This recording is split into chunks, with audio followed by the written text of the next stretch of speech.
we now finally have Dr. Kapil Rizal, please.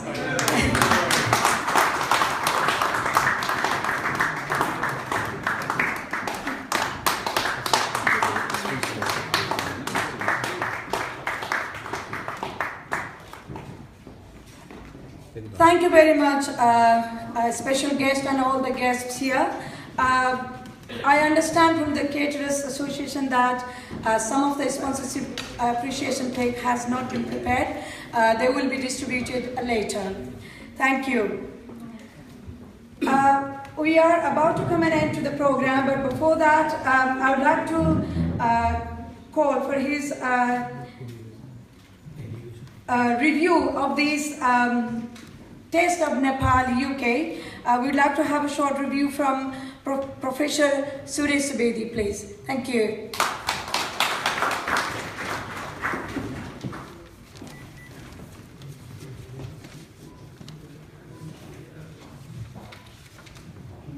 Right Honorable Deputy Prime Minister and Foreign Minister of Nepal, Right Honorable Mr. Virendra Sharma, Chairman of All Party Parliamentary Group of the UK, Acting Ambassador Mr. Tej Bahadur Chhetri, Madam Thapa,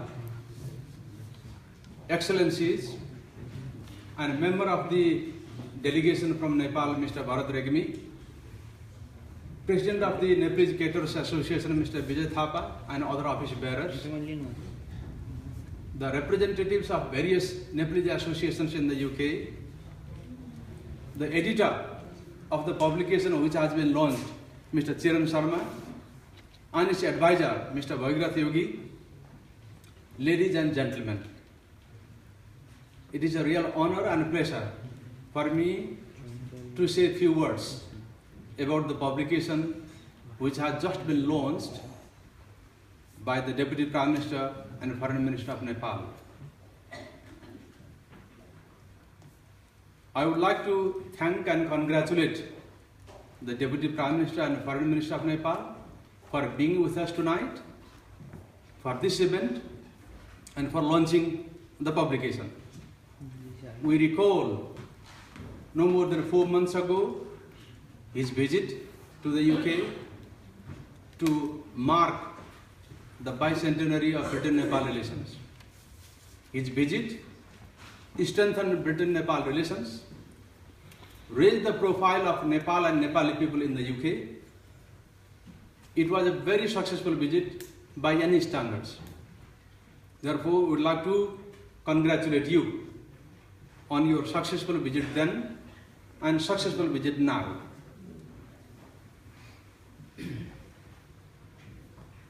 We don't have a big population here compared to the population of other South Asian countries in the UK, but whatever size the population we have of people of Nepalese origin, we have been making a huge contribution to British life, British economy, and to build a cohesive and inclusive society in the UK. And the contribution made by the Nepalese Caterers Association is a very fine example. I was privileged to have the opportunity to draft the first constitution of the Caterers Association way back in 2001, when Dhruvakeshi was its chairperson. So I have had a long association with the Nepalese Caterers Association. I am very pleased to see the association flourishing and the association making a huge contribution to the British economy, to strengthening and cementing Britain-Nepal relations. And the publication that has been launched today is another milestone in the history of the Nepalese Caterers Association. I have been asked to say a few words. I am aware that I am between you and the delicious meal waiting there. So I don't want to be long, I shall be very brief. But I would like to say a few words about the publication. I have had a quick look at the publication, which has been very well put together. The layout is superb. It's an attractive publication. We should occupy a pride of place at a coffee table in many places within the UK and beyond. London, UK in general, London in particular, is a global hub of economic and intellectual activities. Whatever we do here has ripples beyond the borders of the UK.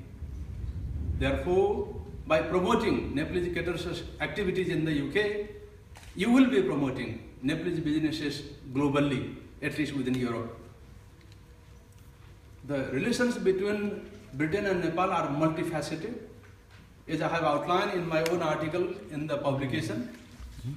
Nepal was popularized when Sir Edmund Hillary and Tenzing Norgay climbed Mount Everest.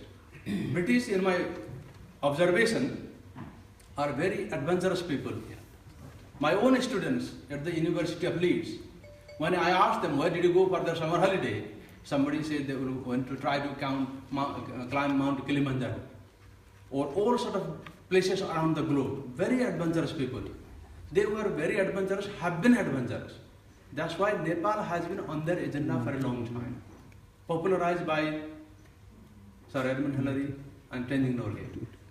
The second reason why Britain, Virendra Sharma was very right in saying how deep the affection the people of Britain have for the people of Nepal. We saw, I was told, I myself was active, we conducted a 100-kilometer walk long along the south coast of England, non-stop, to raise funds. I was told after the earthquake, more or less every British family donated some money to one charity or the other. There has hardly been such an example when everybody was galvanized into action and donated some money. So Nepalese people are held in such a high esteem and affection in the UK.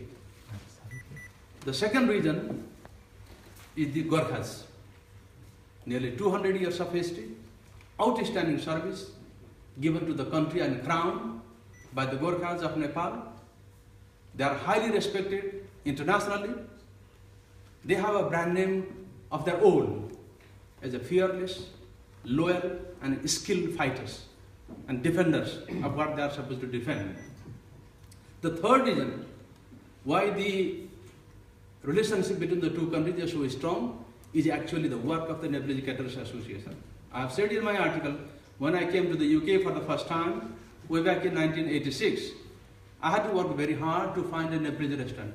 I was entertained with open arms by Mr. Ishwar Manandan. But today, whichever town you visit, all major towns and cities in the UK have a Nepalese restaurant. That's how you have expanded. That's how you have spread the goodwill of Nepal, working very hard, serving the customers to the best of your ability. That has been the third major element in strengthening the relations between the two countries. The fourth one is the contribution made by civil society organizations. The acting ambassador will recall he has had a couple of meetings here at the embassy inviting the British civil society organizations, whether you call them NGOs or INGOs, have contributed tremendously to help the government of Nepal to provide services, whether it's in the medical sector or other sectors. Comes the fifth element, that is the academic link between Britain and Nepal. It was at the request of the then Nepalese ambassador here, Dr. Singhabahadur Basnet. I was instrumental in establishing Britain-Nepal Academic Council, which has been a success. We hold two major events every year. Actually, one major event took place about a month ago at the SOAS University of London, and the major event took place about a fortnight ago at the University of Liverpool, examining the deep links that we have between the two countries. As academics, as scholars, we come together. A tremendous support, goodwill that exists amongst academics and scholars working on different aspects of Britain-Nepal relations. Therefore, this is the time for us to celebrate that unique relationship. 200 years of relation. Not many countries can say with pride that we have with the UK 200 years of relations. Nepal was the first South Asian country to establish diplomatic relations with the UK. This embassy, this very building, is perhaps the first South Asian embassy in London. So we are a very proud nation. Both countries have very ancient civilization, rich cultural heritage, and through the activities that have been organized to mark the 200th anniversary of these relations has been superb in every respect. Now, few words about the book. I have gone through very quickly. The articles are superb, especially written by Naveen Pokhrel. I would like to congratulate him on his article. I would like to congratulate Charan Sharma for editing it, congratulate Bhagirath Yogi for advising, and asking me to make a contribution to the publication. Actually, the article by Mahanta Shrestha, Down the Memory Lane, is worth reading. It will give you some pleasure and some insight into how the Caterers Association began their work, how they have expanded, and what their ambitions are. So tonight, I would like to congratulate them, wish them all the best for the success in expanding their activities. What we say, I think, I'm not an economist, not a person in business practice, but they say USP, unique selling point. Or some people say competitive edge, or some people might say comparative advantage. I think that's where we have in catering business. Some competitive edge, some comparative advantage, some unique selling point. And I would like to wish you all the best in expanding, exploiting that advantage that you have, and gaining new heights in selling Nepalese products, prepared by Nepalese hands, and serving the British customers, and thereby contributing to strengthening Nepal-Britain relations. With these words, I would like to thank you for your kind attention.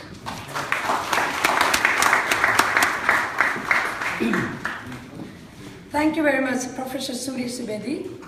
I would like to now request Mr. Vijay Thapa, the President of Nepalese Caterers Association, UK, for a vote of thanks. In that note, I'd also like to hand this microphone over to Mr. Thapa and would like him to conclude the program. I hope you all will have a fantastic evening with a really nice dinner, mouth-watering dinner. Thank you very much and good night. Thank you. Right Honorable Deputy Prime Minister and Foreign Minister of Nepal, Kamal Thapaju, Acting Ambassador Tej Bahadur Chhetriju, Honorable MP Virendra Sharma, and Professor Suri Subedi, His Excellencies, guests and ladies and gentlemen. We are very proud to bring this Taste of Nepal restaurant directive as we go. And this is the first its kind we have done in UK. And first, I would like to thank you, Honorable Deputy Prime Minister, for his time, Deputy Prime Minister and Foreign Minister for his time to inaugurate these books. And secondly, I would like to thanks to Mr. Chetri on his idea to bring these books, and we discussed about before the earthquake last year, and it took us some time because of the incident we had. And after that, we worked very hard, and I would like to thank you, editing teams, especially Bhagirath ji. He's been very kind to me, and his assistants of Anu Yogi for designing all the books from Nepal, and Charan Sharma, obviously. I would like to thank him for hard working and collecting all the informations. And I would like to thanks for all the sponsors. Without them, we wouldn't be standing here and having nice dinner. And I would like to thank, in the same time, Naveen Pokhrel and all the contributors of writing in the book, and all the messages we got it from the ministers and secretaries and foreign affairs secretaries and ministers. We would like to thank you. At last, I would like to thank you, embassy staffs and embassies, and providing us a very nice hall like this for this evening, and for the nice cup of tea for every meeting they presented us. And I would like to thank all the